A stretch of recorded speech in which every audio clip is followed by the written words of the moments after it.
It's game day, everybody. BYU and Utah State set to battle for the old wagon wheel. What to make of this matchup? What is BYU's prospects for winning this game and ending the month of September with a 4-1 record? We're diving into all of that ahead on today's show. You are Locked On Cougars, your daily podcast on the BYU Cougars, part of the Locked On Podcast Network. Your team every day.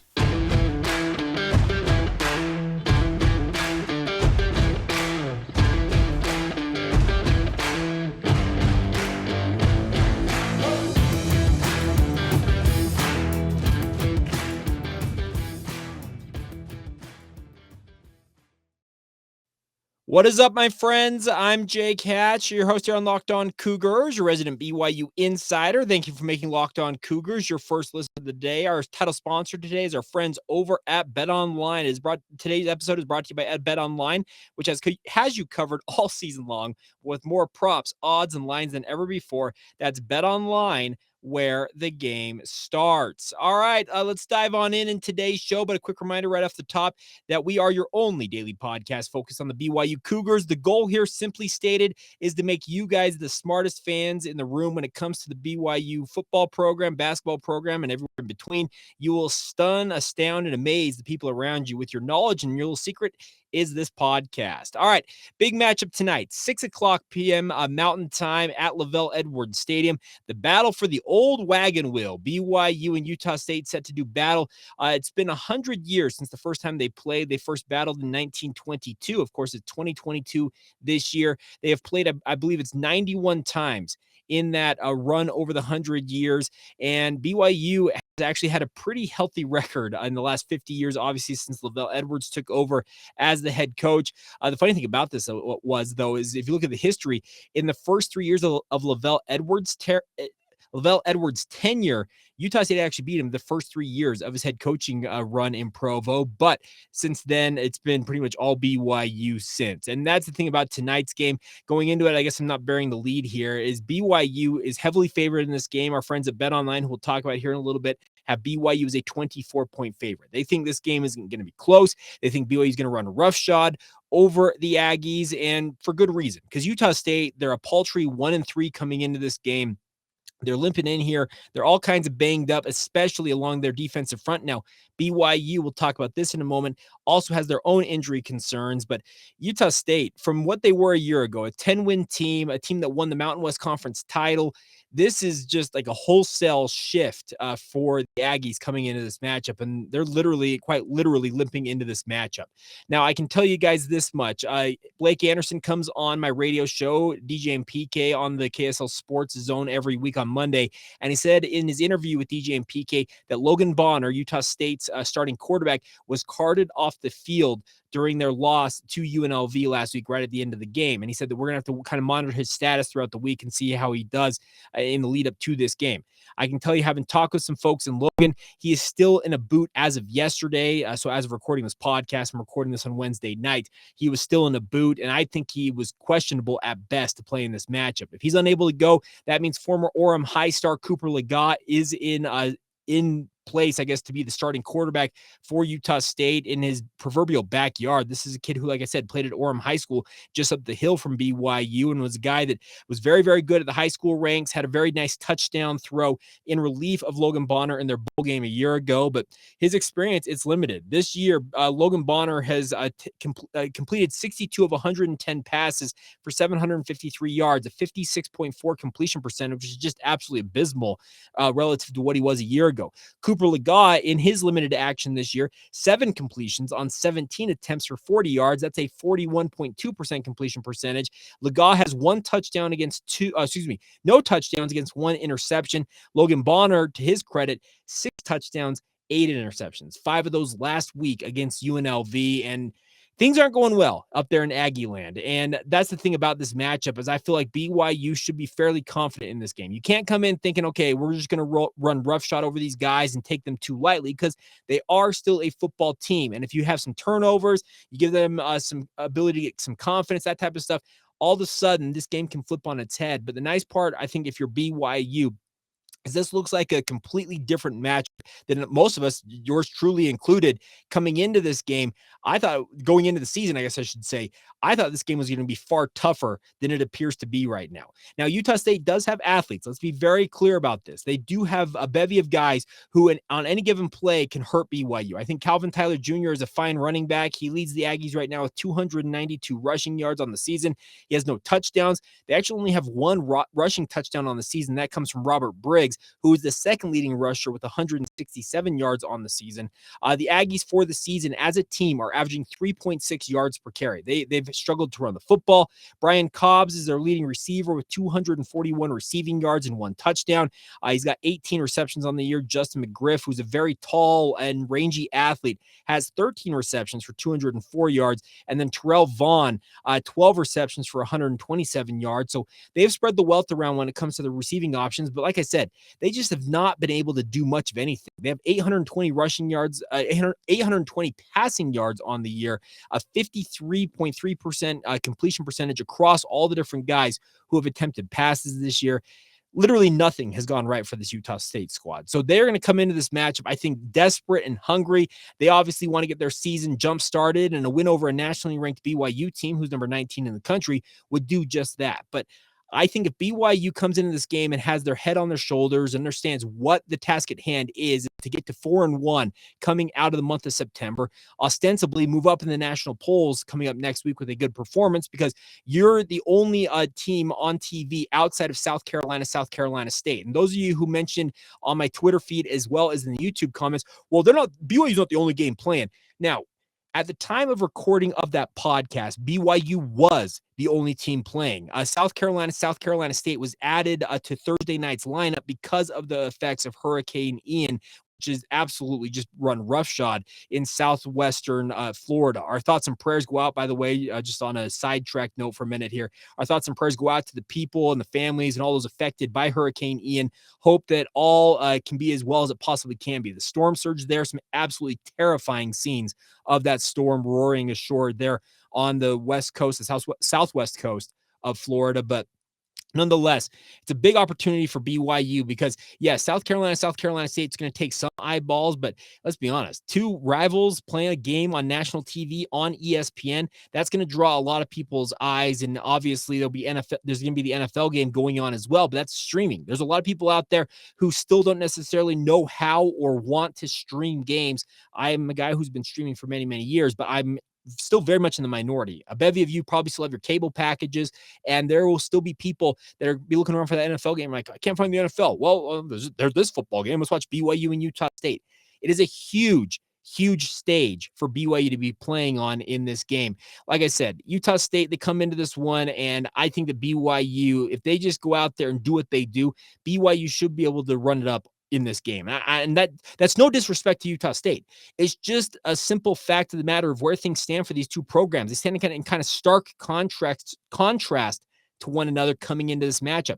BYU's off to a very solid start. That Oregon game notwithstanding, they're 3-1. They're ranked number 19 in the country. They're doing everything they set out to do, at least in the early part of the season, I would expect, outside of that no-show, it feels like, against the Oregon Ducks. Meanwhile, Utah State, they opened their season with a pretty struggly win over UConn, then get absolutely just destroyed 55-0 by Alabama there in Tuscaloosa. And in many ways, it feels like that broke Utah State's spirit, because since then they have been absolutely dominated by Weber State 35-7 on their home field. UNLV, which has been a traditional doormat in the Mountain West Conference and has very rarely beaten Utah State, went to Logan last week and won that game going away 34-24. That scoreline wasn't even indicative of how much of a runaway win that was for the Rebels in that matchup. So Utah State, yeah, they had big plans, it felt like, with a returning quarterback. They had to replace all their receivers that had really been a big part of their offense a year ago, but they felt like, you know what, we can make another run at a Mountain West title, but it's just absolutely just been like a crash and burn start to the season for Utah State. So I look at this, and I think that BYU should be feeling pretty confident about themselves. I want to talk about some of the metrics of this game. I'll give you a look at that. Also talk about BYU's injuries, what I have heard this week leading up to the matchup. We'll get to all of that as we continue on right here on Locked On Cougars. But first, a word on our friends over at BetOnline. As mentioned, BYU a 24-point favorite over Utah State tonight in that matchup, according to our friends at BetOnline. BetOnline is your number one source for all of your football betting information this season, my friends. Find all the latest player developments, team matchups, news, podcasts, and in-depth articles as well as analysis on every game that you can find, both in the college and pro ranks. And as always, BetOnline remains your continued source for all of your sports wagering information with live betting and up-to-the-minute scores for every sport out there. It is the fastest and the easiest way to check in on all of your favorite games and events, including Major League Baseball, MMA, boxing, golf, and the NBA is not too far off, my friends. So get in on it now. Head to betonline.net or use your mobile device to learn more now. That's BetOnline, where the game starts.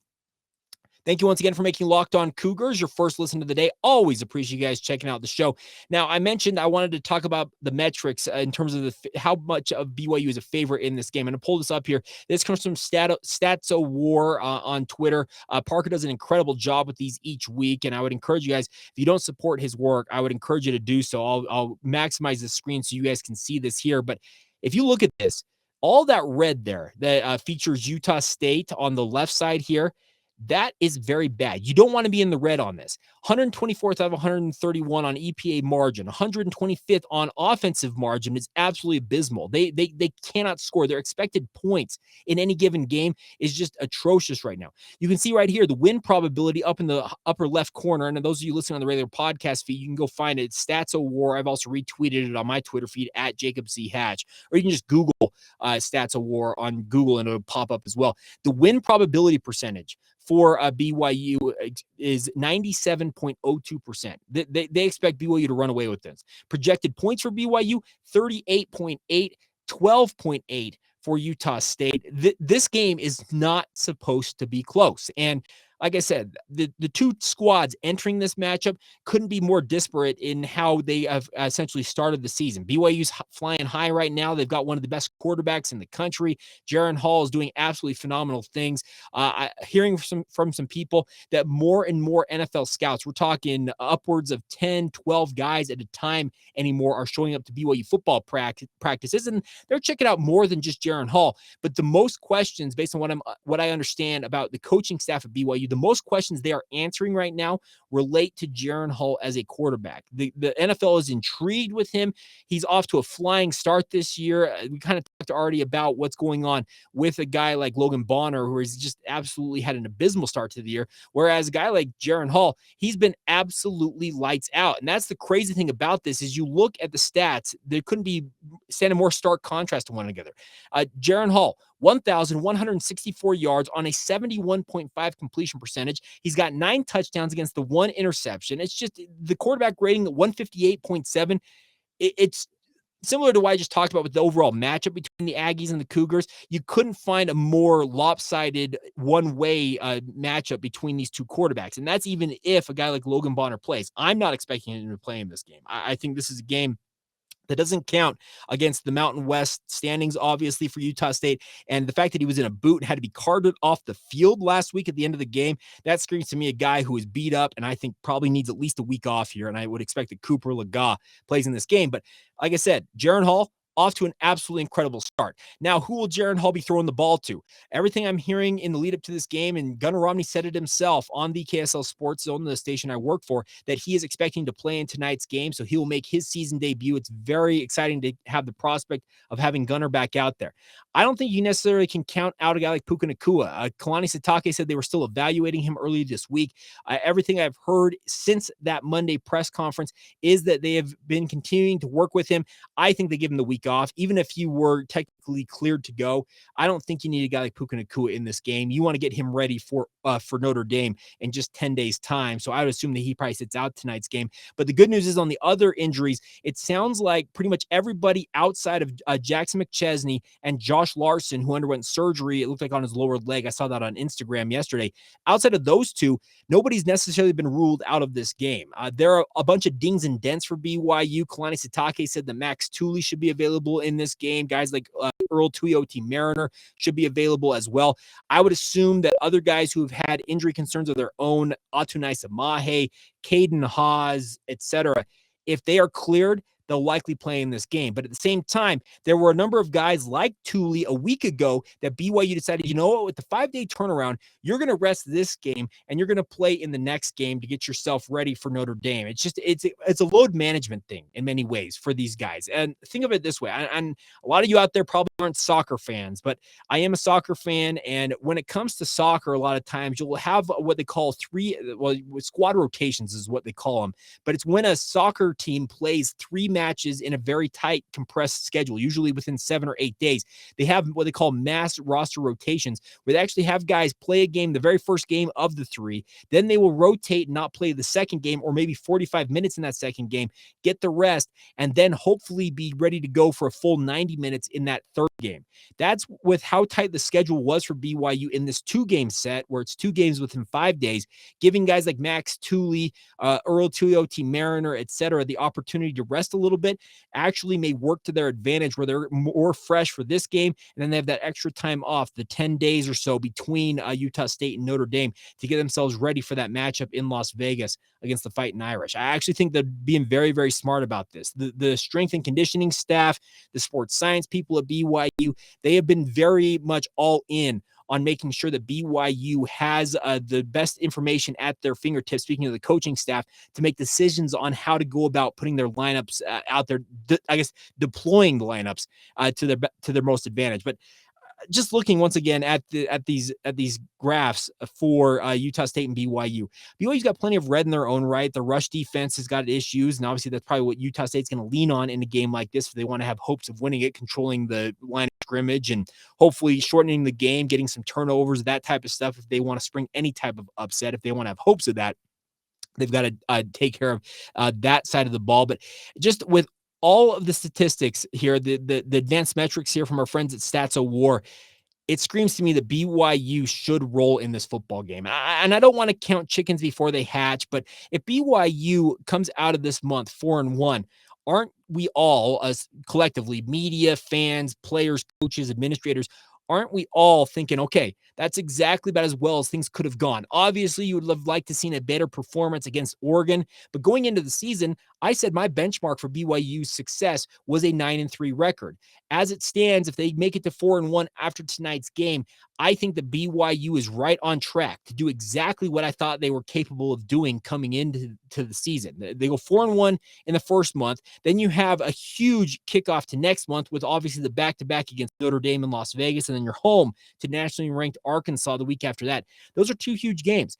I have thought all along, and coming into the season, I thought if you split those games, if you went 2-2 against Oregon, Baylor, Notre Dame, Arkansas, that was a fantastic result, especially considering all 4 of those teams were ranked in the preseason top 20. Now, is Notre Dame proven to be a little bit of a fraud? Absolutely. They lost their starting quarterback. They had a really good offensive week last week in blowing out North Carolina, but North Carolina also did give 61 points to Appalachian State in an absolute barn burner. So how good really is North Carolina? I have my questions there, but I think if you're 4-1, I guess my bigger point here, kind of pulling out of just not the Utah State myopic view, kind of the 30,000 foot view of how the season's going for BYU, I think you're right on track, honestly, because you can absorb another loss in October, and then you finish that month, you're probably coming out of that one, you're 8-2, no, not 8-2. What would that be? You'd be 7-2 coming out of the month of October. That's a fantastic thing going in to the month of November. And in the month of November, I thought that Boise State was probably going to be the most likely loss on that slate in the month of November.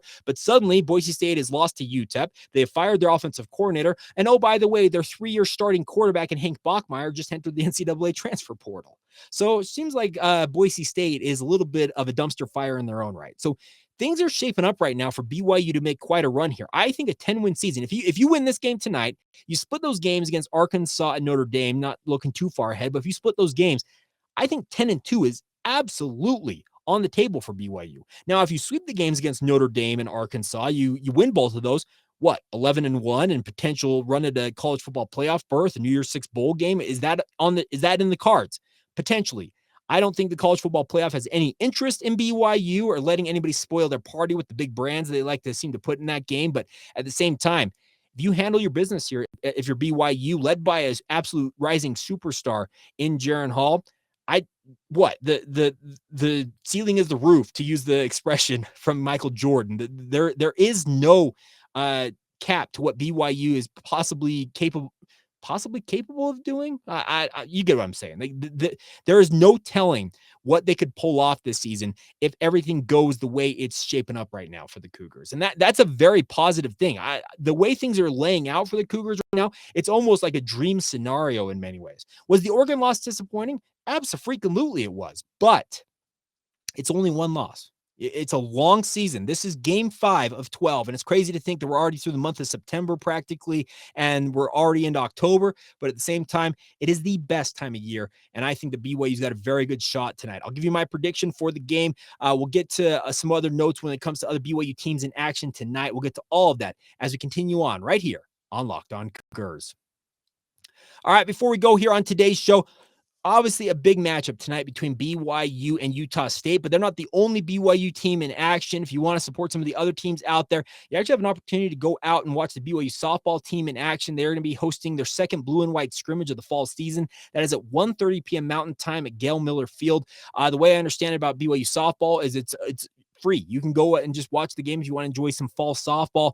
I'm married to a former BYU softball player, and I've got a soft spot for that program. Gordon Eakin does a great job coaching those ladies up, and I think it'd be a fun opportunity if you wanted to do that. 1:30 once again out there at Gail Miller Field. Also, BYU women's volleyball, nationally ranked, obviously making a run here in the West Coast Conference, coming off 2 big conference wins last week. They're on the road tonight. They're up in Portland at the Child Center taking on the Portland Pilots. That will be televised, or I guess streamed, on the WCC network. It is scheduled for 7 o'clock Mountain Time. So if you wanted to like split screen it, if you're going to be watching at home, you can have the BYU football game on the TV and you want to pull up the volleyball match on your tablet or your phone, etc. You can stream it that way. It's a big opportunity once again for BYU women's volleyball to pick up another West Coast Conference win. Heather Olmstead, she's got an absolute buzzsaw of a squad again this year. It just annually, it's funny to think about how good BYU women's volleyball has been under Heather Olmstead, but she's 225. She's won 200 games and lost just 25 in her run as BYU's head coach over the past, 6 or so years.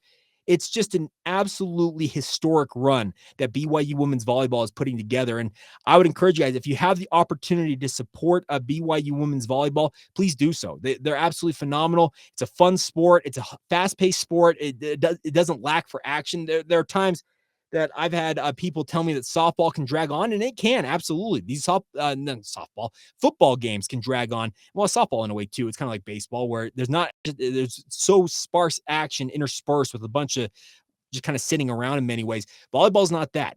Every single serve, there's points being scored on that. And it's fast paced. It's high flying. It's a ton of fun. So I'm not trying to say that you guys need to support BYU women's volleyball, but I would encourage you, if you want a sport that is a fun one to go out there and do, I encourage you. BYU women's volleyball is a fun sport to latch on with, and they win at a very, very high clip. All right. Final thing for me. We are talking a little bit earlier about Jaron Hall and how I've talked about these NFL scouts coming to BYU.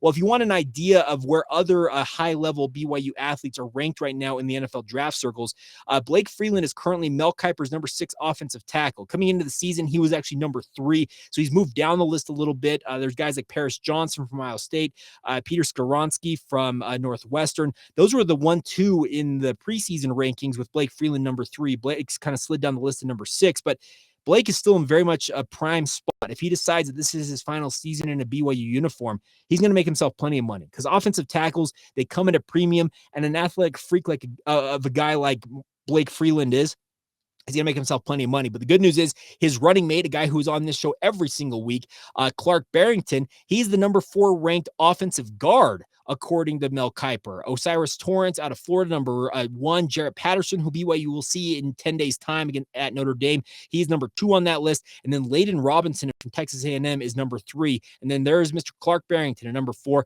That screams to me that Clark, at worst, is a mid-round pick in next year's NFL draft if everything holds like it's expected to. Obviously, there are going to be many more rankings to come. There'll be more evaluation of him as a player.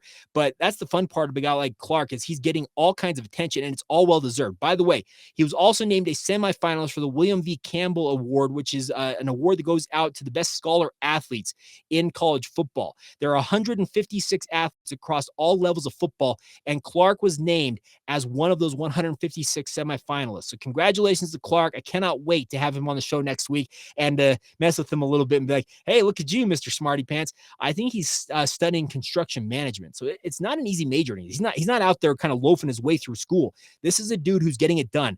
The average GPA across all 156 of those semifinalists, and I know that saying a semifinalist with 156 people seems crazy, but that's what it is.